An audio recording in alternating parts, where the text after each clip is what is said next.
not mechanically teaching people how to walk. This is blocking. There's a distinct reason for this. Toes will be out slightly. Not all the way out. Not completely forward. I'll tell you why in a second. You want them slightly out. So the weight of the body can roll to the insteps of the feet. The insteps. Not on the toes, not on the heels. Just on the insteps. Yes, the knees are going to come in a little bit. Do not worry about that. You want that. If the knees are out, you're rolling on the outside of your feet. You have no power and no balance. Okay? Trick question when blocking somebody, what is the greatest amount of resistance you'll meet? What's the greatest resistance when blocking somebody? Anybody? What's the greatest resistance you run into when trying to block somebody? The person? The ground? The ground. I've yet to meet a defensive lineman that's heavier than the ground. Okay, even Vince Wilfork is not heavier than the ground. You want the most amount of surface area on the ground to create the most amount of force possible. And you need the most amount of surface area to maintain balance throughout the course of the block. You get up on the toes, there's not enough force to create power, or not enough surface area to create any force or power, and you have already sold out and you are now falling. You are now pushing. You are not blocking. Okay, there comes a point in time to do that, but it's not at the beginning of a block. Full foot on the ground. Toes out a little bit so you can cave to the insteps. Now I have power. Now I have balance. I've begun to create the pyramid, the triangle, that is powerful, that does not get moved, because every time we move left or right, you're pushing on the instep. You're not rolling out and I'm done. You're not rolling forward and I'm done. You're not rolling back and you're done. You're powerful. You move, you're powerful. Anywhere you go, you get knocked over, you have an instep to push off of. You have things to push off of. Nothing's going anywhere. You have strength. It's not about what you squat, it's not about your body weight, it's about mechanically aligning your body to be powerful. This is how you are strong. Okay? Kind of like hockey skating. We skate here, right? So when we move, you're going to move like this. Move like this, you're falling. It's great for sprinting. It's great for running with the ball. But when you latch onto something, now you're pushing. You're always falling forward. There is no power, there's no balance. You're going to get thrown, you're going to fall, and your eyes are going to go down. Insteps, drop. Knees will come in. That's good. That's good. Okay? Every time we move, we said, it goes up, it goes down. I know when you watch Rob Williams this morning, it's great. He talks about body balance and he gets you up here. That's all fine and good until you have to move without going forward. Drop, down. Okay? From here, you're going to take your center of gravity, which is about 1.5 inches below your belly button. Rob probably talked about this morning.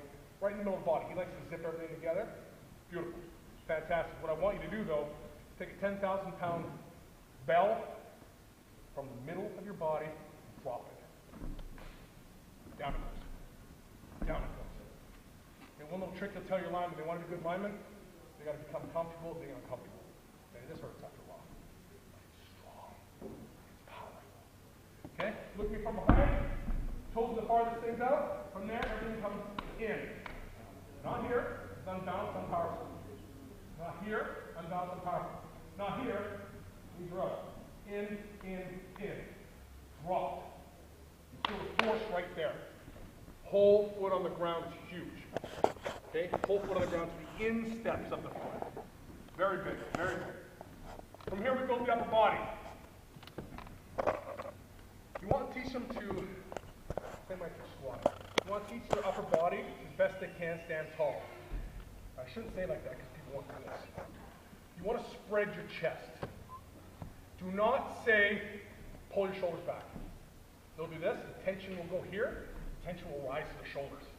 They'll be light on their feet and they'll be heavy on the shoulders. And everything falls forward. Drops. Just spread your chest. What it's going to do is going to flatten your back. I can have my chest spread. Here, I'm fine. It's not good. It's not good. Don't worry about the hip angle. It's spread chest. Still spread chest. Still spread chest. Squatting. Spread chest. Power cleaning. It's all the same thing. Spreading your chest. See my back? Flattens it out. Still flat. Still flat. Still flat.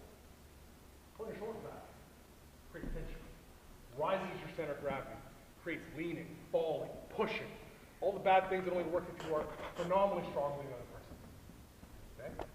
Toes out, insteps, knees in, drop 1,000 pounds, spread the chest. No tension here. Just spread it. Tension is tight. Just spread chest, okay?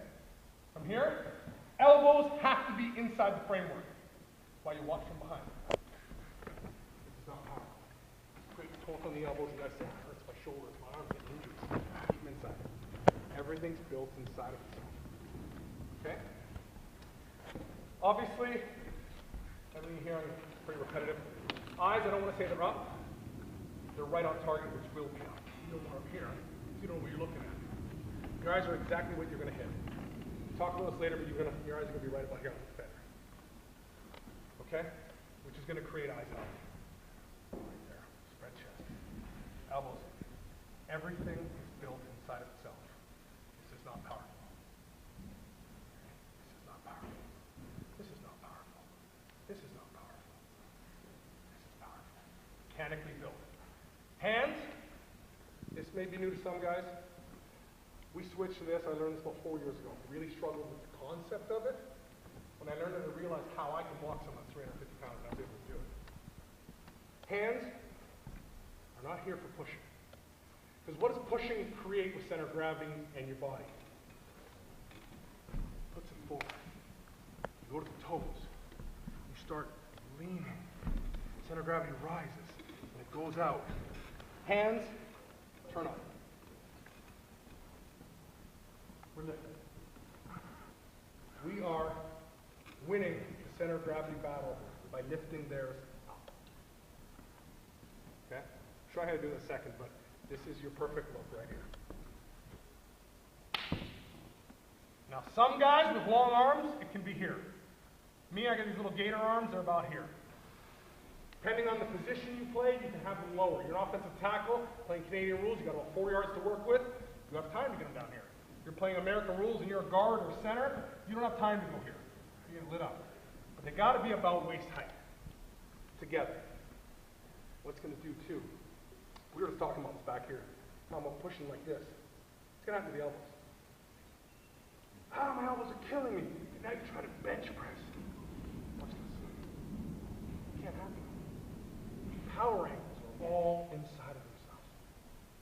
Now we're not pushing with our arms. We're just hooking on. And we're going to use the real engine in a second. Okay? So once again, toes out, on the insteps, whole foot on the ground, knees inside of the feet, feet inside of the toes, hips right through the middle, spread your chest, drop the weight, pound the butt, elbows inside of the framework, hands together, spread the chest. This is not spread, spread. It's just pulling the shoulder back, spread the chest, spread the chest. Chest is still spread, chest is still spread. This is actually more powerful right here than this. More power I can bring. Okay? Mechanically speaking, there is your close quarter block. Close quarter blocking is on the last scrimmage. You have a defender over. You are told to base block, man block, drive block, whatever you guys call it. He's right there. Okay? Close quarter blocking. We'll get into high impact blocking later, where there's a 6-yard run up or a kick out or a fullback or whatever it may be. Close quarter blocking, right there. And effectively block the other person. I've got to block Brandon. I go right at Brandon from here. My hips are not aligned. So the only way I can do it is reach here. Am I outside the framework, power angle? 100%. Okay? I can do this. That doesn't make any sense. Okay? We need to get our hips aligned. And in true just drive blocking, very rarely in today's world of football are you ever going to drive here to here. Everything's going to be on a slight angle. That's just the reality of the world today, and that's okay. Backs cut off angles perfectly. Okay, backs don't cut off straight drives. It doesn't work. You want angles for things to cut off. Okay, so I need to align myself. We're not going to get into footwork. We can do that later on the second half of this thing when you guys have questions. But ideally, we have to get to a position where my hips are aligned. I don't have to be here to be aligned. I just have to be open so my hips can get on some sort of angle so I am not reaching, opening, turning. I don't have to now change my power position when I attack. My hips are open now. All I have to do is this. And we're going to block them on this side angle. It's all good. Okay, you find too many people right now that my hips are open to you. They have no power, fly out the window, or they'll just go. And nothing. You're holding, you're reaching, coach, shoulder hurts. Of course it hurts. Outside the framework, you're screwed. Okay? We'll get to how you get there, but bottom line is you need your hips somehow open. I mean, this is ideal. This is actually more ideal because I can grab my angle and cut off it. Okay? But now my hips are open. Here they're not. Now my eyes can be right on target without having to do this. This is not powerful. Power's going this way, while the body's going this way.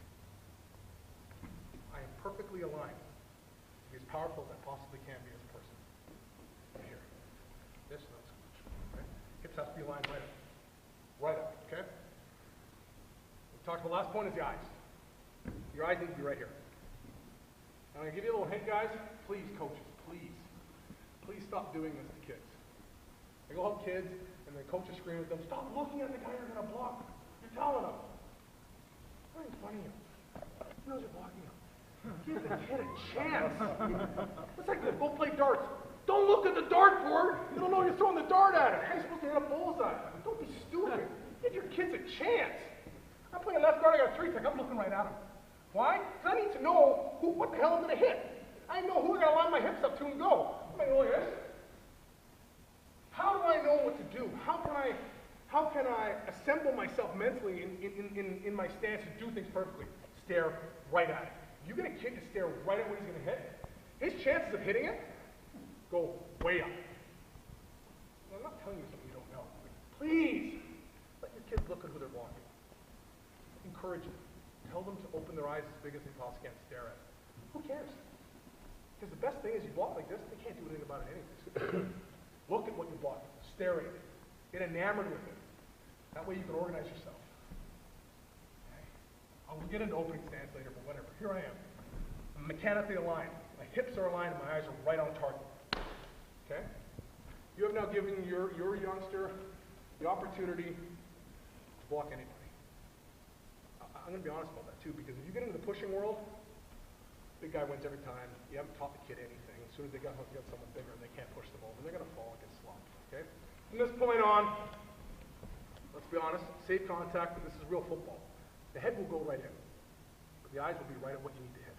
They'll be in there for about a split second. Okay? Because the way the mechanics work in the body, big chest, hips are back, it's dropping. Head is here. No different than a power clean. Okay? No different than a back squat. Here we are. Eyes are together, and we hook. This is a big point of contention here. The block is not made on contact. In terms of saying, that's not where you flat back, guys. That's not where you block them. You're like a tow truck. You're just hooking in. Torque and the power is about to come. So kids don't have to worry about, bah! Because that's just stupid. Eyes go up here. Who's going to stay mechanically built well? Just going, bah! Okay? It's all nicely put together methodically. Hook. Okay, eyes are in. From this point forward, nothing changes if there was nobody there. Count the feet, and now the objective for the person, once you've hooked, is to bring my belt to your belt. When this goes in, this comes out. What's going to happen to you? It's going to go up. You're 400 pounds, I'm 100 pounds. I've won the vertical leverage battle. You'll go up. Might not be easy, but you'll go up. Now, there's no violent impact. That'll come with high impact blocking, okay? This is a close quarter. So the kid doesn't go, ah! Methodical. I'm safe. I'm okay. And now it's mechanically, watch from behind. If this happens, it won't be powerful. Force will go here, force will go here. Coach, I'm getting run over. Give yourself a chance. Stay mechanically built. Greatest force when you're blocking somebody is? Ground. You're not going to win that battle, so you better come with the biggest weapon you can. Whole foot. Try on the instep. If you're not going to try the instep, you're going to lose balance. Try. No matter what he does, this way, if anyone wants to do that, that's when you flat back. Because you have balance. He swings, you push, and you throw. Okay? The bottom line is, you're in, the head comes out, and the hips go up, and off you go. Okay? Fundamentally, that's how you get into a base drive block. Okay? This may be old news, some people may be new news, but it's the best way possible because it gives the kid a target to hit, something to look at, and it doesn't get this going. This eye. Because I think they got to wind up to just whack them. As soon as they wind up, they throw the center of gravity, off to the toes they go, hips come forward, it's over. They're going to fall. Okay? So, bottom line is it's a controlled movement. It's not boom! It's and off you go. Okay? In here is not a hole. Beautiful block. You lift, you grip with all your might. Okay? Now you don't need to have 500-pound bench press because all we're doing is hooking on. The rest is how much discipline do you have with the leg bend, the knee drive, and lifting. And it takes time. But the nice thing is, once you're hooked in, let's be honest, if you guys are running zones or powers, all you need is about 1.5 yards displacement. But you need to maintain the block. Well, you can't maintain the block like this without moving. You can't maintain the block like this without falling down. Back cuts. You want angles on your blocks. You don't want straight back and forth. There's nowhere to cut. Okay? That is your base block. We'll talk later how to get into it. Now, high impact blocking. Power. So you're pulling somebody. Now, you have a fullback downhill on a power lead. Whatever. Okay? Probability of them moving in space like this. I've done it. I've done it to Mike linebackers and they're terrified. They don't know what the hell's going on. They see me coming like this. They got radar lock. Where are you going to go? Oh! They can't go anywhere. But most kids won't do it. Most kids, they got spinal alarms, and it's fine. There's another way to do this, and this goes back to the 1920s, but we've kind of modified it. You know, you can call a lot of things. Don't call it a flipper. It makes it sound really dramatic. Okay, you can call it forearm shiver, whatever you want to call it. Okay? Mechanically, nothing changes.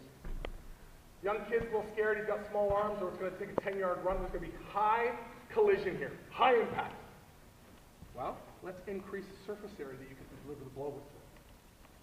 Bring a bigger weapon. Give your kid a chance to have some courage. Okay? Because there will be an impact on this. This is not a hook on and drive. You got an end crashing down on a wrong arm. You got a Mike linebacker coming downhill. Okay? Bring a bigger mallet. Mechanically, nothing changes here down. Nothing changes here. Nothing changes anywhere except we're going to replace the little pistol and we're going to bring the big sawed off. Okay? Nothing changes.